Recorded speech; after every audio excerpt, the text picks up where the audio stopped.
बच्चों laws of motion के बाद आता है फ्रिक्शन। ठीक है, बहुत छोटा, बहुत ही प्रैक्टिकल और बहुत ही एप्लीकेशन बेस्ड चैप्टर है ये, बहुत आसानी से समझ सकते हो।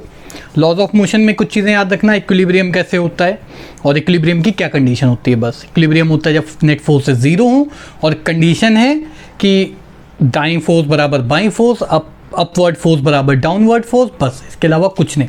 इतने में हम सब कुछ सीख सकते हैं बहुत आसानी से फ्रिक्शन में। तो फ्रिक्शन तुम लोगों को पता होगा क्या है। बहुत एक सिंपल सा एग्जांपल दिखा रहा हूँ। मैंने यहाँ पे लिखा H, ठीक है। ये जो इंक है मैं यहाँ अपने हाथ पे थोड़ी सी लगा के दिखाता हूँ, स्लिपरी है। ठीक है, इंक जो होती है वो स्लिपरी होती है, बोर्ड भी स्लिपरी है, चिकना है बोर्ड, पर फिर भी ये ink which is slippery is sticking on this board which is also slippery. ठीक है, हम गए अगर स्पाइडरमैन बनना जैसे चिपक जाए तो या तो बोर्ड गिर जाएगा या हम गिर जाएंगे, है ना, दोनों चिपके नहीं रहेंगे। सेम चीज़ अगर चौक वगैरह देखियो, प्राचीन काल में जब तुम लोग स्कूल जाया करते थे, विद्यालय वगैरह, है ना, जब ये सब कोरोना वाले झमेले नहीं थे, तो उस समय की बात करते हैं, पुरानी यादों की, प्राचीन काल की। तो उस समय जब बोर्ड पे चौक से टीचर्स लिखते थे, चौक भी स्लिपरी होती, चौक को पकड़ो, चौक ऐसा नहीं पूरी चौक चिपक जाती हो। ठीक है, चौक इज़ वेरी स्लिपरी, बोर्ड भी कोई इतना रफ नहीं, वो भी स्लिपरी है, फिर भी चौक से जब लिखते हैं, हाँ एक चीज़ है कि हल्के से चौक से लिखो तो नहीं लिखाई बनती अच्छी, लेकिन हाँ अगर गड़ा के एकदम चौक से लिखोगे तो chalk will stick on to the board even though both the surfaces are not sticky. इसके पीछे कुछ तो लॉजिक है, एंड द लॉजिक इज ये जो फाइन टिप होती है, ये तो ब्लू है, जो ब्लैक में जो टिप होती है ना हमारे मार्कर्स की, पेन की, पेंसिल की, जितना ज़्यादा गड़ा के लिखते हो तो जो टिप है और जो पेपर है या जो भी सरफेस है वो दोनों बहुत पास आ जाते हैं। तो इंक के जो मॉलिक्यूल्स हैं या एटम्स हैं, वैसे तो मॉलिक्यूल्स ही होते हैं सब में क्योंकि ज़्यादातर आर कंपाउंड्स नॉट एलिमेंट्स। ठीक है, तो जो मॉलिक्यूल्स हैं उनकी और सरफेस के बीच में एक इंटरमॉलिक्यूलर फोर्स लगने लगती है। ठीक है, इसके मॉलिक्यूल इसके मॉलिक्यूल को अट्रैक्ट करें तो दोनों चिपक जाते हैं। बस वही चीज़ यहाँ भी हो रही है, इंक और बोर्ड के बीच में इतनी डिस्टेंस कम हो गई है कि दोनों के बीच में जो फोर्स लगती हैं, जिनको यू कैन ऑल्सो से कि वैंडर वॉल्स फोर्स और केमिस्ट्री के टर्म, बट हम सिंपली बोलेंगे दोनों के बीच में जो फोर्स लगती है इंटरमॉलिक्यूलर, वो बहुत ज़्यादा बढ़ जाती है। ठीक है, तो फ्रिक्शन, वैसे तो कोई डेफिनेशन पूछनी नहीं चाहिए किसी को क्लास 11 में आगे फ्रिक्शन क्या होता है, आप लोग पहले भी पढ़ चुके होंगे, 9-10 में नहीं बट हाँ प्रीवियस ईयर्स में। और एक बहुत इंपॉर्टेंट क्वेश्चन पढ़ा होगा, it is a why is friction unnecessary evil, उसको भी हम लोग डिस्कस करेंगे। तो फ्रिक्शन की बात करते हैं तो it is a restoring force. याद रखना ये रीस्टोरिंग भी नहीं है, it is an opposing force basically. Restoring is the wrong word, opposing force. ठीक है, अगर हम लोग एक ब्लॉक रखा है और उसको पुश करते हैं तो ब्लॉक आगे को जाता है लेकिन नीचे की ओर उस पर दूसरी तरफ फोर्स लगती है। ठीक है, तो जो एक ऐसी फोर्स जो रिलेटिव मोशन, वर्ड याद रखना, रिलेटिव मोशन को अपोज करे, okay, a force that opposes relative motion is called friction. कुछ चीज़ें हमें याद रखनी है, 3 तरह के फ्रिक्शन, वैसे तो 2 ही तरह के फ्रिक्शन होते हैं पर उसको हमने 3 या 4 या 5 जितनी चाहे हम कैटेगरी में डिवाइड कर सकते हैं। तो फ्रिक्शन के 2 टाइप होते हैं, बहुत आसान शब्दों में बताएंगे, बहुत ईजिली समझ में आ जाएगा। पहला टाइप होता है फ्रिक्शन का काइनेटिक फ्रिक्शन,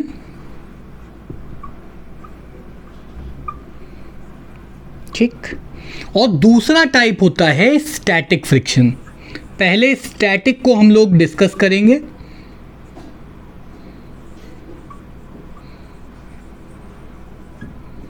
ओके। तो देखो भाई 2 तरह के फ्रिक्शन है, पहला है स्टैटिक और दूसरा है काइनेटिक। ठीक है, स्टैटिक फ्रिक्शन तब लगता है, तब तक लगता है जब तक बॉडी मूव ना करे। ठीक है, अगर मैं बहुत सिंपल सा एक एग्जांपल देते हैं, एक बहुत भारी ब्लॉक है, ओके, यहां पे बना देते हैं।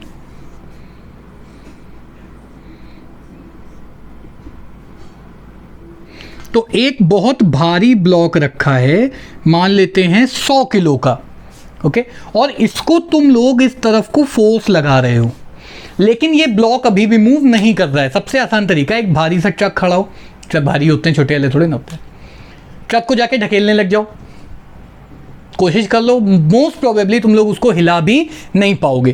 तो क्यों नहीं हिला पाओगे? यानी कि इधर तो फोर्स लग रही है, लेकिन कोई फोर्स इसको बैलेंस कर रही होगी। ओके, तो इसमें एक फोर्स सरफेस पे इस तरफ को एक फोर्स लग रही होगी, और वही फोर्स है फ्रिक्शन।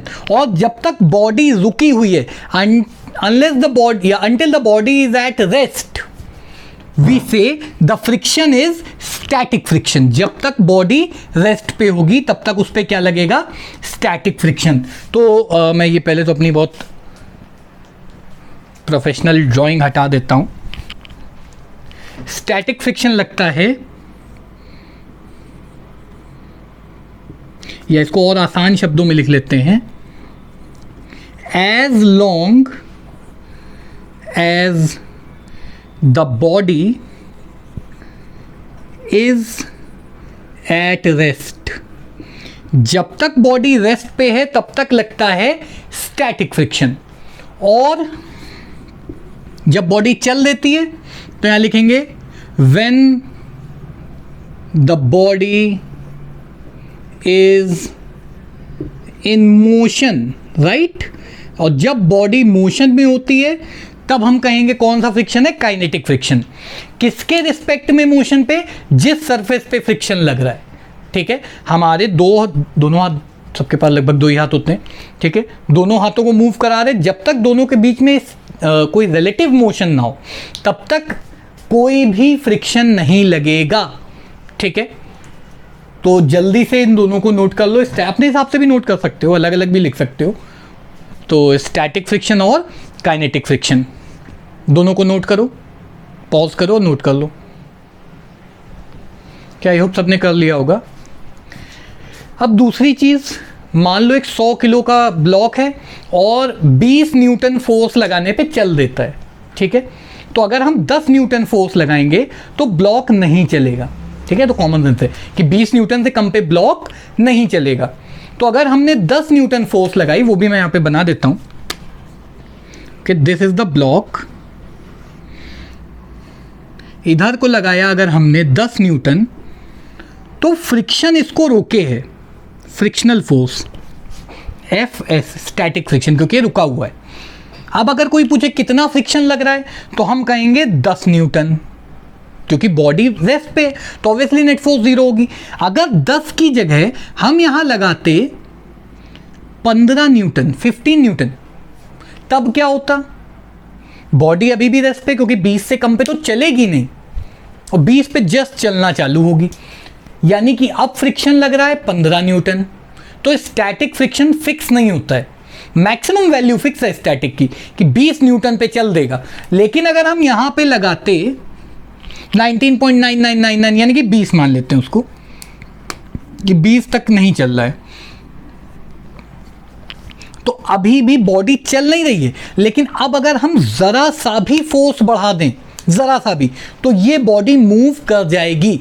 यानी when the body is about to move then the static friction is maximum, और उसको हम बोलते हैं, इसको पहले मैं अपनी वर्ल्ड लेवल ड्राइंग को हटा देता हूं। ठीक है, तो स्टैटिक फ्रिक्शन तब तक तो लगता रहेगा जब तक बॉडी मूव ना करे, and when the body is about to move, तो यहां हम लोग लिखेंगे maximum value of static friction, ठीक है, इज कॉल्ड, इस वर्ड को याद रखेंगे, limiting friction.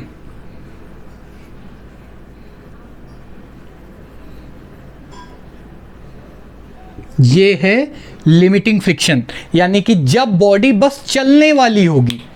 Okay, when the body is about to move, बस बॉडी अब चलने वाली, बिल्कुल जरा सा भी फोर्स लगाया तो बॉडी चल देगी, उसको हम बोलेंगे लिमिटिंग फ्रिक्शन। ठीक है, तो maximum value of static friction is called limiting friction. और उसके बाद जब बॉडी चल दी तब उस पर जो लग रहा है उसको बोलेंगे काइनेटिक फ्रिक्शन या sliding friction. Sliding friction is outdated, it's not used like बहुत ज़्यादा, बट हाँ वो भी यूज़ कर सकते हो कि स्लाइडिंग फ्रिक्शन भी कह सकते हो उसको, कोई इशू नहीं है उसमें। तो जल्दी से लिमिटिंग फ्रिक्शन की भी डेफिनेशन नोट कर लो। अच्छा, अब जो नेक्स्ट हमारा टॉपिक है that is laws of limiting friction. तो लॉज ऑफ लिमिटिंग फ्रिक्शन की बात करते हैं तो कुछ चीज़ें कि फ्रिक्शन कितना लगता है, लिमिटिंग फ्रिक्शन की बात करते हैं, ठीक है, ये याद रखना। तो पहला जो टॉपिक है इसमें, पहला जो पॉइंट है कि लिमिटिंग फ्रिक्शन किस चीज़ पे डिपेंड करता है, तो it depends upon the nature of the surface.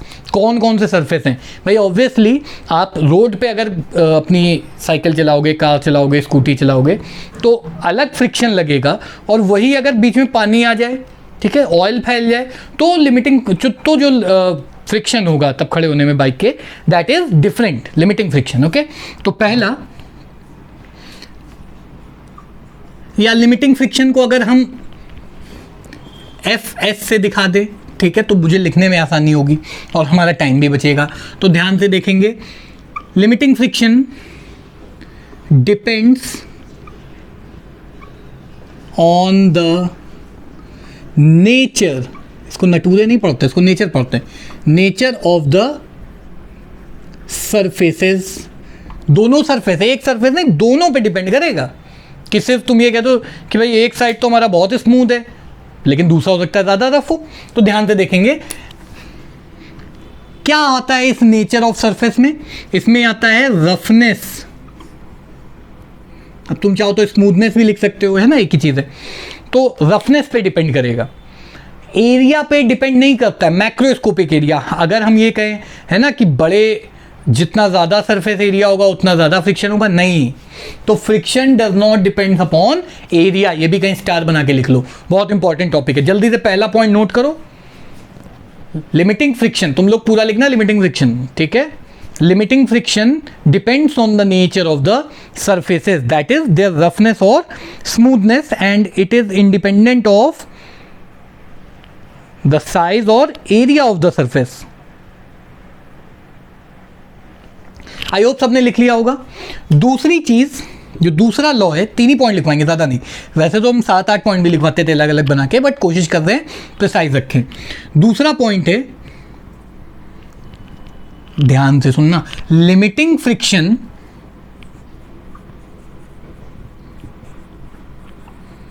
बच्चों पीछे वाले में आई होप सबने साइज भी लिखा होगा, अगर नहीं लिखा हो तो एरिया के साथ साइज भी लिख लेना, ठीक है, area as well as size. दूसरा जो पॉइंट है that is limiting friction acts along the surface. अभी ये भी बताते हैं इसका मतलब क्या है, that is it acts tangentially, ठीक है। अगर ये बॉडी है, ये सरफेस है, तो अगर इसको हम इधर को फोर्स लगाएंगे तो लिमिटिंग जो फ्रिक्शन होगी वो इस तरफ को, इस जगह पे एक्ट करेगी, ठीक है, सरफेस के अलॉन्ग एक्ट करता है। This is very easy to understand. भाई अगर तुम लोग जूते पहन के ऐसे ऐसे घिसोगे पैर को अपने ज़मीन पे, तो जूते का नीचे वाला पार्ट तो खराब होगा, ये थोड़ी ना पूरा जूता एकदम डिफॉर्म हो जाएगा। जो चीज़ कांटेक्ट में है बस उसी सरफेस के अलॉन्ग लिमिटिंग फ्रिक्शन या फ्रिक्शन भी कह सकते हो लगेगा।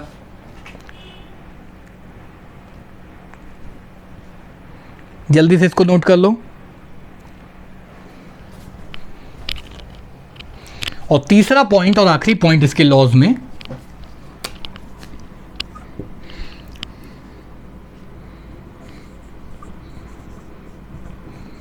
Limiting friction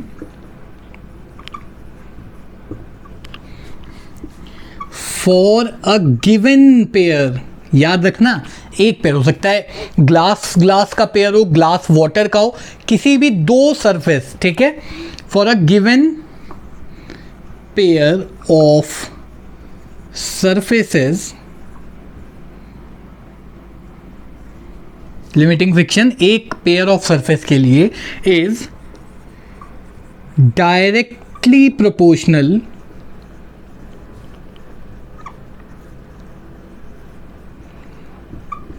to the normal reaction, chemistry नहीं पढ़ रहे हम लोग, वो रिएक्शन नहीं है।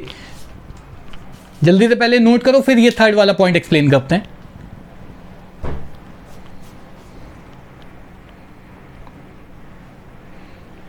आई होप सबने नोट कर लिया होगा। अब देखो, अगर मैं इस मार्कर की बात करता हूँ, तो इस मार्कर को अगर मैं यहाँ पे रखना चाहूँगा, राइट, तो ये मार्कर नहीं रुकेगा, ये अपने आप नीचे गिरेगा। लेकिन अगर मुझे इसको रोकना होगा तो मैं ऐसे इस पर एक फोर्स लगाऊंगा, इसको अंदर को दबाऊंगा, ये रुक जाएगा। ट्राई करके देख सकते हो, बहुत आसान है। अब ये बात आती है कि ये हमने तो फोर्स इधर को लगाई, तो ये नीचे ग्रेविटी को कौन रोक रहा है? तो चलो मैं इसका भी एक, पहले ऊपर वाला पार्ट हटा देते, थर्ड वाला पॉइंट अभी लिखा रहने देते हैं, क्योंकि उसी के बारे में बात कर रहे हैं हम लोग। भाई ये दीवार है, ठीक है, ये बोर्ड है, इसको अब हम साइड से देख रहे हैं, और ये कोई एक ऑब्जेक्ट है। अगर हम इधर को फोर्स लगाएंगे F, तो इधर को नॉर्मल रिएक्शन लगेगा N। जितनी ज़्यादा फोर्स उतना ज़्यादा नॉर्मल रिएक्शन, क्योंकि ना तो ये बॉडी इधर जा रही ना इधर जा रही है, दीवार रिजिड है, दीवार नहीं टूट रही है, मान के चलना है। नीचे को इस पे लग रहा है वेट mg, ठीक है, तो ऊपर को इस वेट को अपोज कौन करेगा इस सरफेस के long, that is limiting friction. तो जितना ज़्यादा फोर्स लगाओगे उतना ही ज़्यादा फ्रिक्शन लगेगा। कौन सा फोर्स लगाओगे? नॉर्मल रिएक्शन, ये लगने वाला फोर्स नहीं। जितना ज़्यादा नॉर्मल रिएक्शन, बस यही लिखा है, उतना ज़्यादा फ्रिक्शन, सिंपल टर्म्स में। अब देखो, मैथ कभी कभी अच्छी क्यों होती है?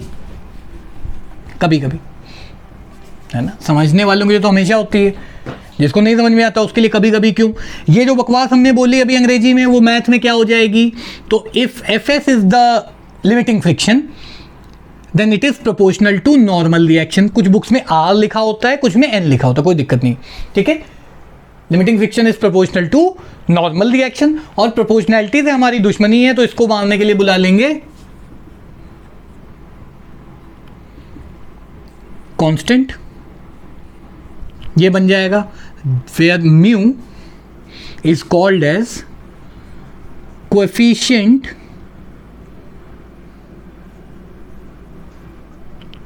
ऑफ फ्रिक्शन, ठीक है। और अगर स्टैटिक फ्रिक्शन की बात कर रहे हो तो बोलेंगे कोफिशिएंट ऑफ स्टैटिक फ्रिक्शन, और यहां म्यू के साथ S लगा देंगे। काइनेटिक की बात करोगे तो coefficient of kinetic friction mu के। बहुत आसान, जल्दी से इसको भी नोट कर लो। यही फॉर्मूला है बस फ्रिक्शन में, और कोई फॉर्मूला है नहीं।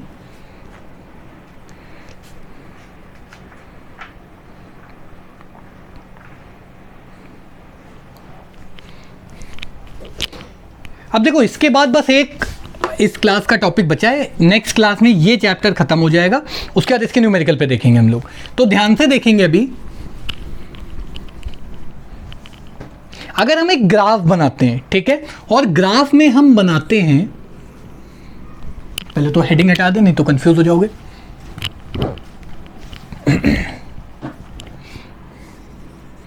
Frictional force versus applied force,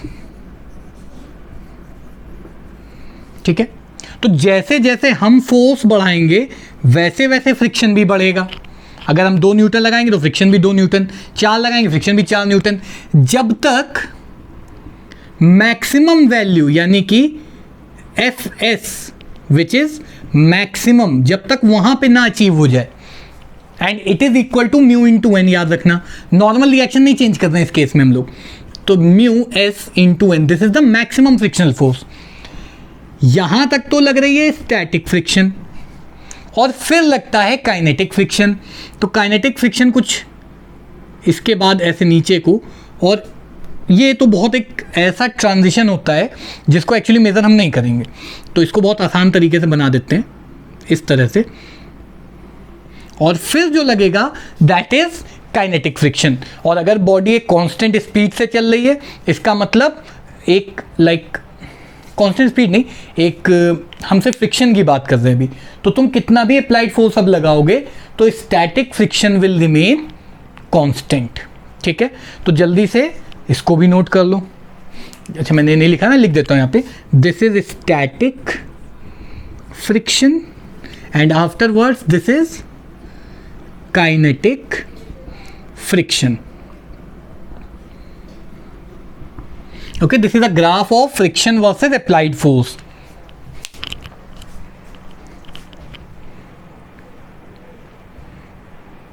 बहुत इंपॉर्टेंट टॉपिक है.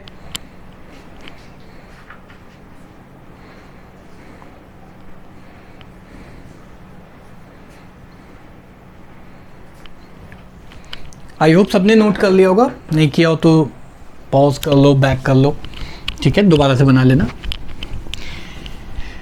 लास्ट टॉपिक इसी में एंगल ऑफ फ्रिक्शन की बात करते हैं. तो देखो भाई, ये एक ऑब्जेक्ट है, इस पे नीचे को वेट लग रहा है mg, ठीक है, ऊपर को नॉर्मल रिएक्शन लग रहा है n, इधर को कुछ फोर्स लग रहा है, फोर्स की अभी हम बात नहीं करते हैं, और अगर इधर को फोर्स लगेगा तो इस डायरेक्शन में फ्रिक्शनल फोर्स लगेगा Fs, ठीक है.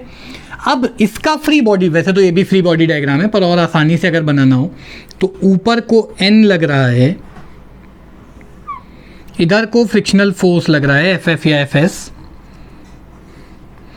इन दोनों का रिजल्टेंट निकालोगे तो कुछ इस तरफ आएगा, और इस रिजल्टेंट का यानी कि नॉर्मल रिएक्शन और फ्रिक्शन के रिजल्टेंट का एंगल नॉर्मल रिएक्शन के साथ कहलाता है एंगल ऑफ फ्रिक्शन.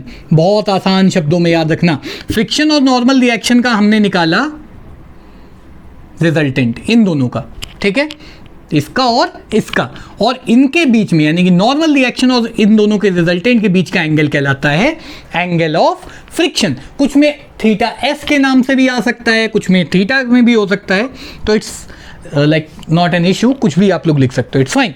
तो एंगल ऑफ फ्रिक्शन की जल्दी से डेफिनेशन लिख लो. It is the angle made by the resultant of normal reaction and frictional force, static friction obviously. It is the angle made by the resultant of normal reaction and frictional force with the normal reaction. हमें कैसे याद हुई definition? बस ये diagram देख के उसको English में बोल दिया, सिंपल एकदम. यही तरीका है याद करने का, बहुत आसान. ये तो था theoretical part.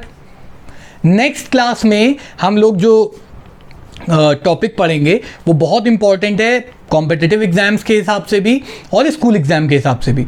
Next class will be mostly numerical based, ठीक है बच्चों.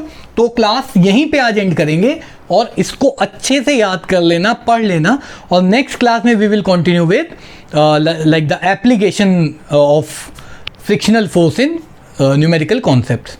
ठीक है, बाय बाय.